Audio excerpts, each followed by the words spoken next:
It started the week I deployed. Just 1 week after I boarded the transport plane for a 3-month naval rotation in the Pacific, my wife called me in tears.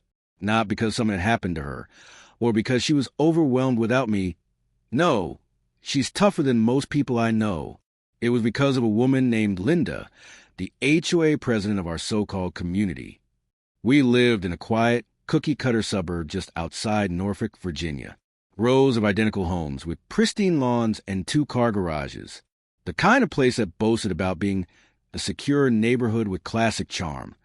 But what they really meant was that it was patrolled by clipboard commandos and power-tripping retirees with nothing better to do. My wife, Rebecca, had moved in with me full-time about 8 months prior, just after transitioning out of active duty herself. A Navy meteorologist with more field experience than half the officers in her division. She was brilliant, composed, and not the kind of person who needed to prove anything to anyone. But that didn't stop Linda from trying to intimidate her the second she stepped outside alone. It began with petty things. The morning after I left, Rebecca parked her car in our own driveway, and within hours, there was a bright orange violation notice taped to her windshield. Unauthorized overnight parking, it said. Never mind that it was our own driveway. According to the HOA bylaws, vehicles were not to be parked in driveways overnight for more than 3 consecutive days without board approval. 3 days? Rebecca had barely unpacked my duffel bags. She tried to be polite at first, walked down to the HOA office inside the community center, and spoke with the clerk. She even asked if there was a permit process or something formal to submit while I was away. That's when she met Linda. Linda was about 65, with tightly curled gray hair and a sharp voice that sounded like it had been honed from years of passive-aggressive power. She wore a cardigan even in the summer heat, and her office desk was littered with laminated rule books and mini traffic cones. She spoke like a sheriff, but with the power of a librarian. "I'm sorry," she said, without an ounce of sincerity, "but policy is policy. We can't have people turning the neighborhood into a used car lot just because their spouse is away." Rebecca blinked. "It's not a used car lot. It's our home. Then you should follow the guidelines." That would have been the end of it, except it wasn't. Over the next 2 weeks, Rebecca received a constant barrage of citations, each one more ridiculous than the last. One for having the porch light on past 10 p.m., another for not pulling her trash cans in fast enough after collection. One notice even accused her of using offensive language outdoors, when all she'd done was ask a neighbor's kid to move their bike from her walkway. When she texted me the photos, I thought she was exaggerating. She wasn't. It got worse when she started her morning PT routine again. Rebecca had always been disciplined. Even off duty, she kept to her Navy roots, waking up at 0500, lacing up her sneakers, and running 5 miles around the block before breakfast. But that's when Linda really turned the screws. "She runs like she's casing the place," Linda allegedly told another neighbor, always looking around, writing things down in that little notebook. That notebook was Rebecca's personal journal, filled with running stats and weather observations, nothing more. But to Linda, it was apparently evidence of suspicious behavior. Then came the day Linda followed her, literally followed her. In a tan SUV with magnetic HOA decals slapped on both doors, she trailed Rebecca's morning run with a clipboard in her lap and a Bluetooth headset wrapped around her ear like a secret agent. Rebecca finally confronted her one afternoon. She walked right up to her SUV, knocked on the window, and said, "Are you following me?" Linda responded like a villain straight out of a low-budget TV drama. "I'm documenting potential code violations. By following me during my workout?" Linda didn't flinch. "Some residents think you're suspicious, and your license plate isn't registered in our local database." "It's a military plate," Rebecca said calmly. "I'm a veteran, and my husband is currently deployed." Linda's eyes narrowed. "Well, if you're military, you should know better than to break the rules." That's when Rebecca knew it wasn't about rules. It was about control. She called me again that night, her voice sharper this time. She wasn't angry. She was resolved. "I'm going to deal with her," she said, "but I'm doing it by the book." I told her I trusted her, and I meant it, but neither of us expected what would happen just 3 days later. It was a Tuesday morning. Rebecca was pulling weeds near the fence line when two police cruisers rolled up in front of our home. Not security, not HOA compliance officers, real uniformed officers. They stepped out slowly, hands resting near their belts. One called out, "Ma'am, are you the homeowner?" Rebecca stood up, confused but unafraid. "Yes. Is there a problem?" "We received a call from the HOA president. She said you've been trespassing, harassing other residents, and possibly impersonating an officer." Rebecca blinked. "What?" One officer asked her to step back while they looked over property. The other asked for her ID. She calmly handed them her military ID card. When they read it, their tone changed. "Your Navy was," she said, "retired. My husband is still active." The officers conferred quietly, then apologized. "We'll need to write a quick incident report, but it looks like this was a misunderstanding." "A misunderstanding?"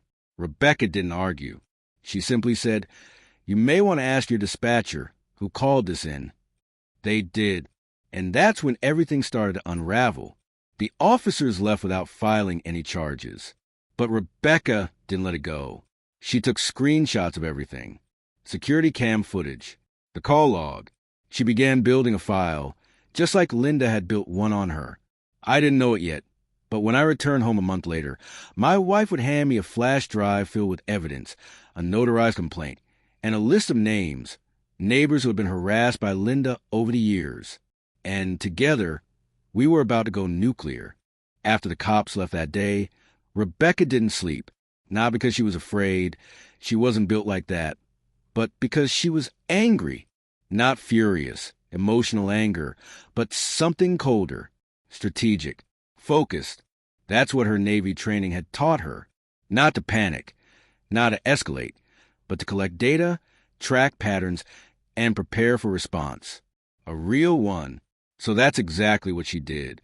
The very next morning, she drove down to the county courthouse and requested copies of the police report file from the HOA's 911 call. She wanted to see exactly what Linda had accused her of. Trespassing? Harassment? Impersonating an officer? It was slander, plain and simple. The police report confirmed everything. The 911 call had come from Linda personally. She had told the dispatcher that Rebecca was dressed in fake military gear, prowling around the neighborhood like a threat, and that she had shouted obscenities at multiple board members. None of that was true. Not one word. Rebecca wore her usual running gear. She didn't even own her old Navy uniform anymore. And the supposed shouting, that was her calmly telling Linda to stop following her around the block. But here was the kicker. The dispatcher logged Linda's call as a repeat misuse of emergency services. This wasn't her first time calling the cops on someone in the neighborhood. It was her seventh. Rebecca added that to her file. She also started knocking on doors. Not in an aggressive way. She baked muffins, knocked politely, and said, "Hi, I'm Rebecca. I live on Elmwood Court. I was wondering if you've ever had any issues with the HOA president." The stories came pouring out. One neighbor had been fined $300 for painting their mailbox too red. Another had been written up for letting their teenage son play guitar on the porch after 8 p.m. A family had their holiday decorations forcibly removed while they were out of town. One elderly widow was fined repeatedly for having unapproved plants in her flower beds, even though she had lived in Briar Ridge since before the HOA existed. Every story was the same. Linda abusing power. Linda misquoting rules. Linda calling the cops to intimidate people into compliance. By the time I returned home 3 weeks later, my wife had compiled over 24 signed complaints, 18 citation letters from various residents, and even a few damning screenshots of HOA board group chats that had been leaked anonymously. She handed me the flash drive the moment I stepped off the tarmac. "You ready?" she asked. "Oh, I've been ready," I said. Together, we got to work.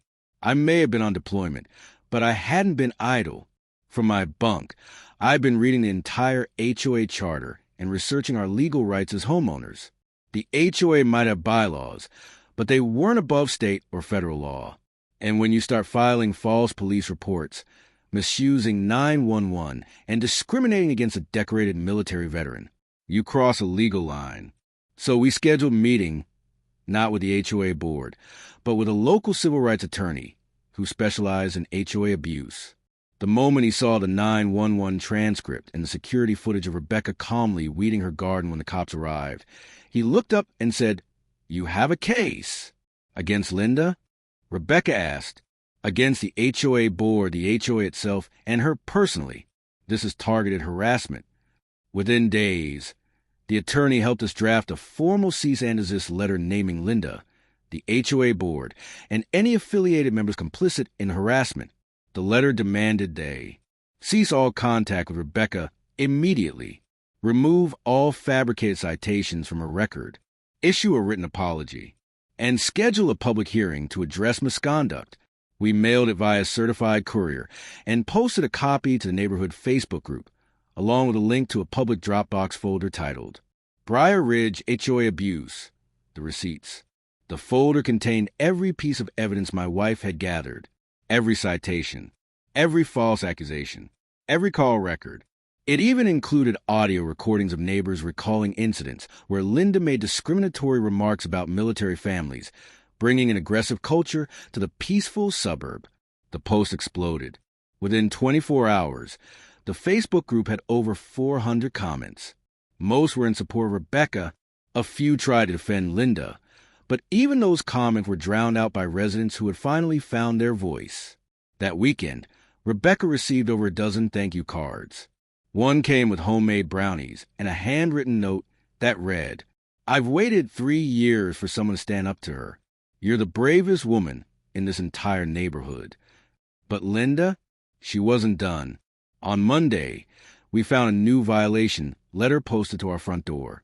This one accused Rebecca of distributing inflammatory materials, initiating mob-like behavior, and attempting to incite a rebellion against elected HOA authority. That was it. The gloves came off. We contacted our attorney again, and he filed a formal complaint with the state HOA regulatory board. This isn't just about an annoying neighbor anymore. It was about an abusive position, an organized attempt to intimidate, isolate, and defame a military family. In public, the board was forced to respond. Within the week, the HOA scheduled a mandatory open forum meeting to address the concerns raised by residents. They had no choice. Legally, they had to open the floor. And that's where we planned our next move. We printed 25 hard copies of the complaint packet, each with a custom cover titled Pattern of Abuse, Documented HOA Misconduct, Briar Ridge, HOA 2022 to 2024. I stood at the entrance and handed them out. Rebecca didn't say a word. She simply sat in the second row, arms folded, eyes locked on Linda. When Linda stepped up to the podium to open the meeting, she looked pale, sweaty. That same arrogant, tight-lipped expression she always wore had slipped into something more fragile, something desperate. She opened with, "Let's keep tonight respectful and constructive." And that's when our neighbor stood up and said, "Why don't you start by explaining why you called the police on a veteran?" The room fell silent. Someone clapped. Linda turned red. And Rebecca? She just smiled. The battle wasn't over yet. But the tide had officially turned. The moment that first neighbor stood up in the HOA meeting and said, "Why did you call the cops on a veteran?" you could almost feel the walls shift. The power Linda had built for years, one citation at a time, was cracking in real time. No more whispers. No more fear. The community wasn't just awake now. It was angry. Linda tried to regain control.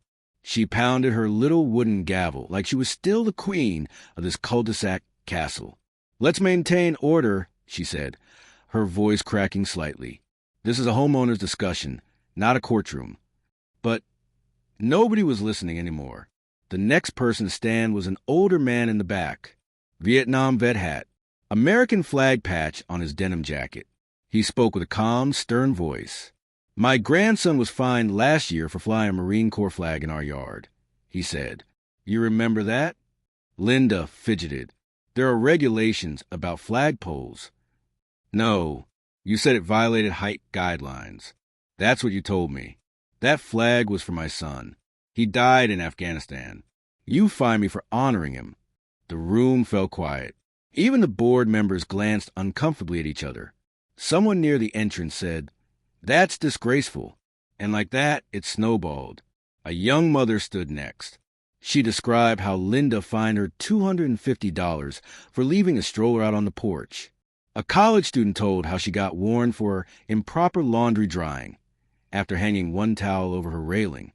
An elderly woman with a cane shook as she described being called a health hazard for feeding birds in her backyard. Every story, every fine, every abuse, it was all coming out. And Rebecca, she didn't speak a word. She just sat still in the second row, arms crossed, eyes steady. Not angry, not smug, just present, letting her silence do what 1,000 angry replies couldn't. Then our attorney stood, clean suit, confident tone. He didn't raise his voice once. He walked to the podium and addressed the entire room. "Ladies and gentlemen," he said, "what you're seeing tonight is not an isolated incident. This is a pattern of overreach, of selective enforcement, and of retaliation targeted at homeowners who dared to question authority." He held up the packet we had compiled. Over 40 pages of evidence. This is a formal complaint. Documented. Signed. Filed. It includes 7 instances of false citations, 3 misuse of authority claims, and most notably, a false police report filed against a decorated military veteran. The board members shifted in their seats. One of them, a man who hadn't spoken all evening, leaned into his microphone and asked quietly, "Are we liable for this?" The lawyer didn't hesitate. Yes. Every board member who voted in support of these citations or failed to intervene in the misconduct could be named in a civil suit. Linda tried to object. "That's hearsay. This is intimidation." But it didn't matter. Her grip on the room was gone. Our lawyer continued. "This isn't just about fines. It's about dignity, about safety. When a Navy veteran is accused of impersonating law enforcement simply for standing in her own yard, that's more than a misunderstanding. That's defamation. That's dangerous." And then, finally, Rebecca stood up. She didn't raise her voice. She didn't rehearse a speech. She simply walked to the front of the room, pulled out her old military ID, and held it up. "My name is Rebecca. I served 12 years in the U.S. Navy. I've deployed in 2 combat zones. I forecasted life or death weather conditions for carrier fleets. I held command over people twice my age and twice my rank. And when I came home to build a quiet life with my husband, this HOA tried to label me a threat." She looked straight at Linda. "You don't scare me, but you've scared this neighborhood long enough." Then she turned to the crowd. "I didn't come here to fight. I came here to protect my home. And now I'm here to protect yours, too." The room erupted, not in chaos, but in applause. Linda looked like she was melting. Face flushed, breathing shallow. She muttered something to a board member and stood up to leave, but someone blocked the door. Not physically, just stood in her path and said, "You should stay for the vote." Because yes, a vote was happening. Thanks to the bylaws, if enough residents submitted formal complaints at a board meeting, an emergency vote of confidence could be called right then and there. And we had enough complaints. We had more than enough. The vice president, clearly rattled, stood and called the vote. It wasn't close. Linda was voted out, effective immediately, her authority stripped, her name removed from every committee. The HOA bylaws required that she step down publicly and sign a resignation document within 48 hours. She didn't speak as she left, just grabbed her clipboard and stormed into the parking lot like a disgraced politician. But the fallout had only begun. The next morning, we received an official letter from the remaining HOA board members. All citations against Rebecca had been voided. A formal written apology would be sent within 5 business days. Linda's resignation had been filed with the county, and a special ethics committee was being formed to review every HOA decision from the past 3 years. But Rebecca didn't stop there. She filed a report with the state HOA Compliance Division. She submitted evidence of false 911 calls, including timestamps, police reports, and audio logs. We also reached out to a local journalist who specialized in neighborhood corruption stories. That week, the headline ran, "Veteran harassed by HOA, fights back and wins." The story exploded. Veterans groups reposted it. Neighbors from other subdivisions emailed Rebecca asking how to stand up to their own abusive HOAs. Some people cried. Others offered to buy us dinner. One woman sent Rebecca a bouquet of roses with a note that said, "You made me believe in courage again." Even the mayor's office emailed a thank you. And as for Linda, her name became synonymous with HOA tyranny. Memes spread online. One showed her face next to a warning sign that said, "Beware, Karen with clipboard." She lost more than just her HOA position. Her local reputation was shot. Her application to lead a neighborhood council in the next town over? Rejected. Her attempts to sue for defamation? Shut down by her own insurance company, which deemed her actions acts of personal vendetta not covered under liability. They dropped her. She had to pay all her legal fees herself. And after failing to meet her court-ordered financial obligations, a lien was placed on her property. The same property she once ruled from like a suburban queen. Poetic justice. All because she picked the wrong target. Linda's downfall should have ended at the HOA vote, but poetic justice has a funny way of dragging out its encore. You'd think after being forced to resign, after a neighborhood mutiny, after the public humiliation of seeing her empire crumble in real time, she would disappear quietly. But not Karen. See, Linda tried one last swing. Less than a week after her resignation, we got a notice from her personal attorney. It was a cease and desist letter on fancy embossed paper, accusing Rebecca of slandering a private citizen and coordinating a campaign of harassment. It even claimed Rebecca had incited a neighborhood insurrection. It would have been laughable if it wasn't so dangerous. But Rebecca wasn't intimidated. She handed the letter straight to our civil rights lawyer, who barely glanced at it before chuckling. "Oh, she's still swinging. Good. That makes this easier." Because what Linda didn't know was that she'd walked into a legal trap. See, after our HOA attorney filed the first complaint with the state, we didn't stop there. We filed a civil harassment injunction, a formal legal request to bar Linda from any further personal or professional contact with us or with HOA board activity. This included text messages, emails, social media, and yes, even third-party legal threats. And her letter? That counted. The judge didn't even let it go to trial. A restraining order was issued within 48 hours. Not only could she no longer speak to us, she couldn't even attend HOA meetings as a guest. If she did, she'd be in violation of court order. So that smug letter of hers? It bought her a one-way ticket to total exile. But that wasn't the real revenge. The real revenge came slowly, over the course of the next several weeks, as the neighborhood she once ruled began to change without her. The HOA board, desperate to restore community trust, began rolling back dozens of outdated policies.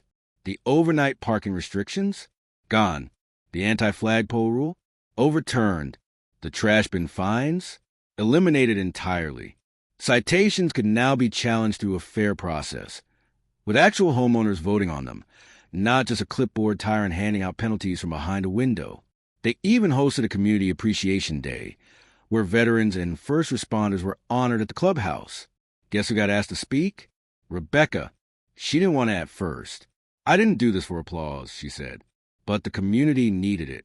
And when she took the mic in front of 200 folding chairs on a sunny Saturday afternoon, she told the truth. We're not just neighbors. We're protectors of each other's peace. That peace doesn't come from power. It comes from respect. Applause? It was a standing ovation. One woman cried. A teenage girl walked up afterward and asked Rebecca if she'd ever considered running for HOA president herself. "No," Rebecca said, "but I'll gladly help keep whoever does honest." Meanwhile, Linda's life unraveled.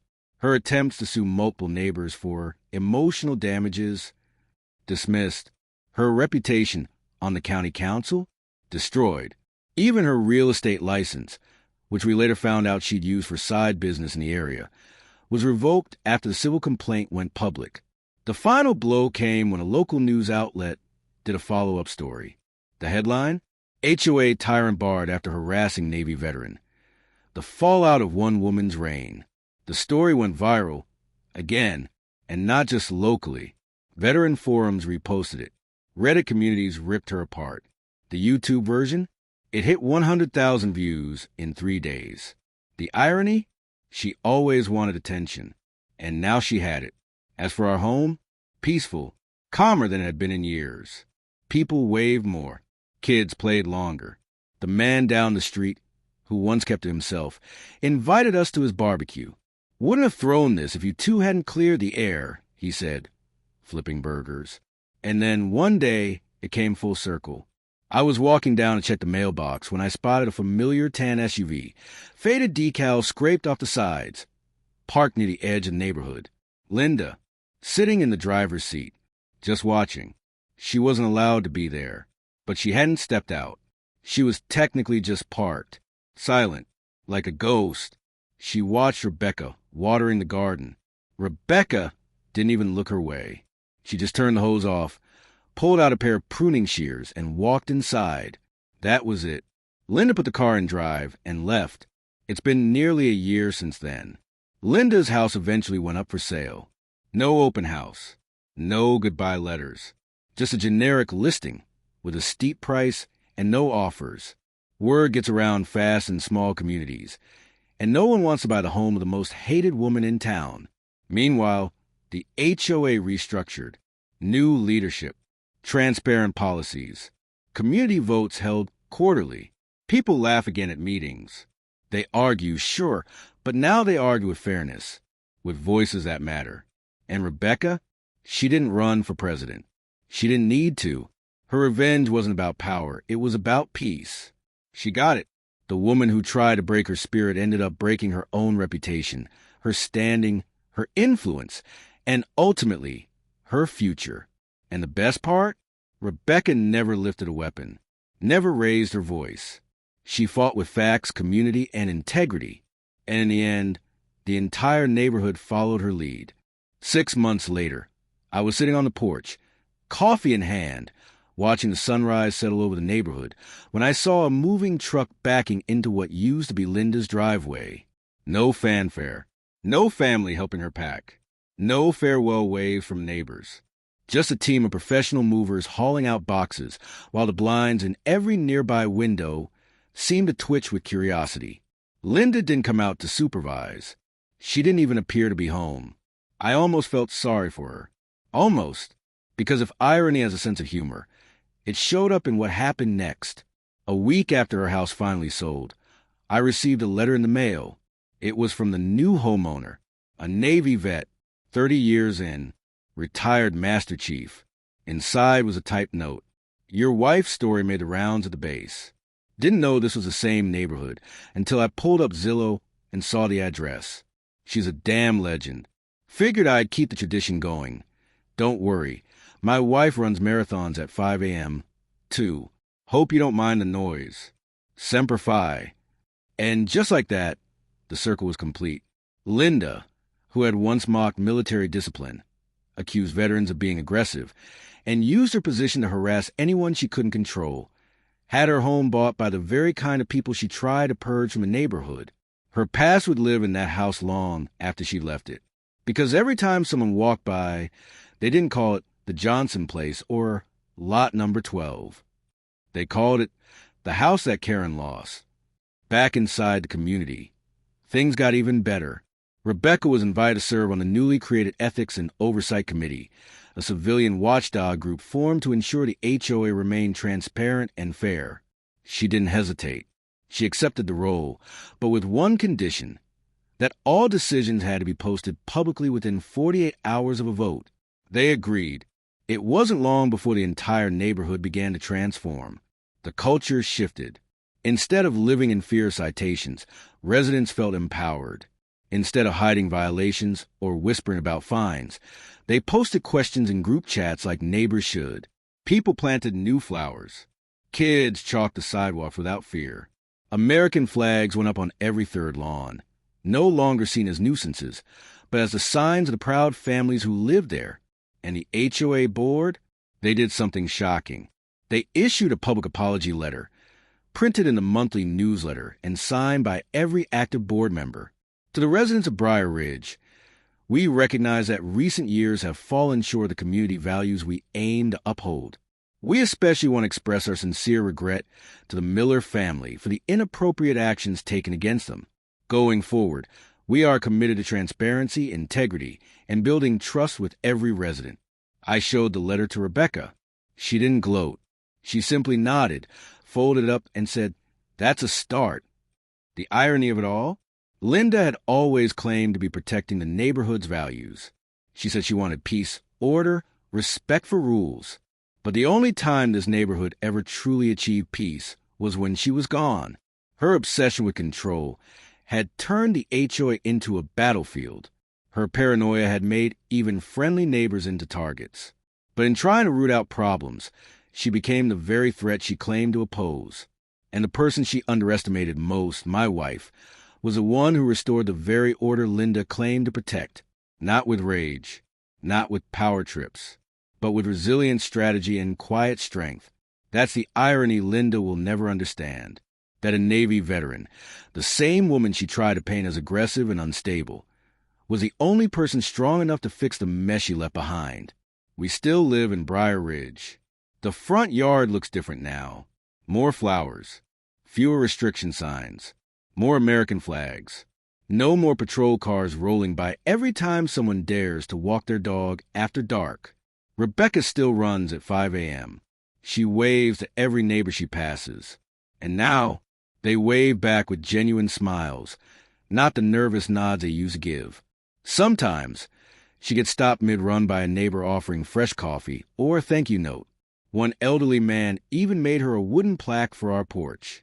It reads, "Here lives a real protector of peace." It's funny how things change. Linda once ruled this place with fear. But in the end, it wasn't power that restored order. It wasn't fines or bylaws or threats. It was dignity. It was the quiet strength of a Navy veteran who refused to back down, not with anger, but with grace. And in doing so, she didn't just win a battle. She won a community.